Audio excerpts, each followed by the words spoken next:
रक्तांगरक्तवर्ण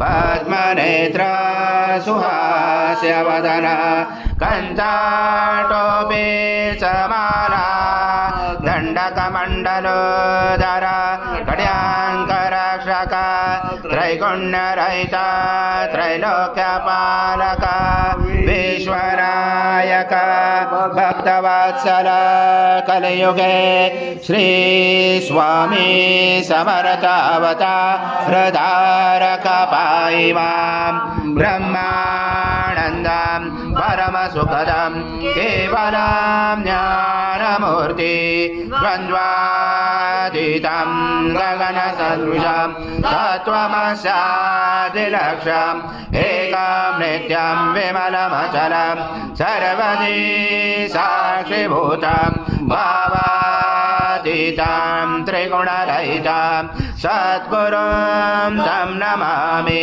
गुरुर्ब्रह्मा गुरुर्विष्णु गुरुर्देवो महेश्वरः गुरुर्साक्षात् परब्रह्म तस्मै श्री गुरवे नमः।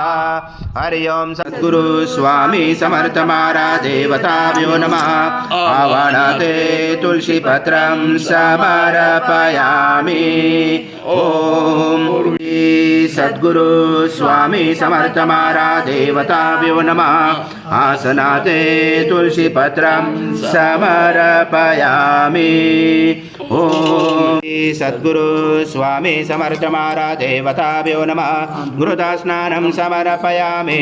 घृता स्नानान्तरेण शुद्धोदक स्नानं समर्पयामि। सकल पूजाते सर्व उपचारार्थे गन्धपुष्पं समर्पयामि। तेजोपचारार्थे प्रार्थना पूर्वक नमस्कारं करोमि।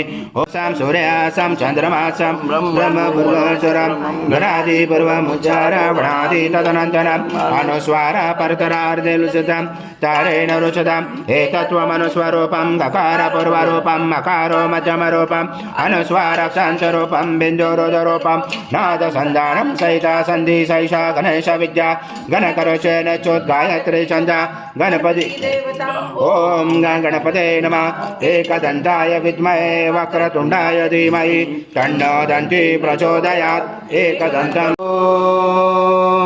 पूर्णब्रह्माय विद्महे परमहंसाय धीमहि तन्नं स्वामी प्रचोदयात्।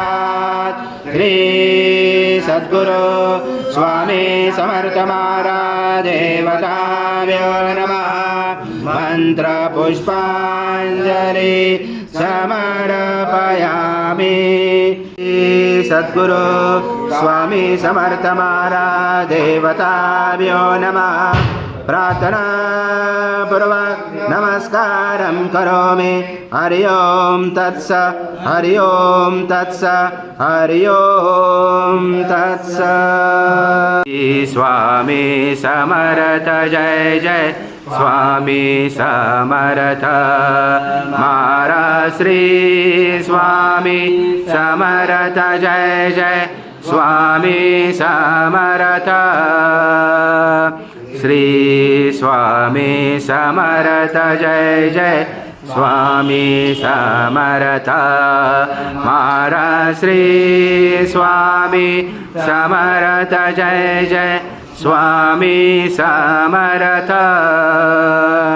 श्री स्वामी समर्थ जय जय स्वामी समर्थ महाराज श्री स्वामी समर्थ जय जय स्वामी समर्थ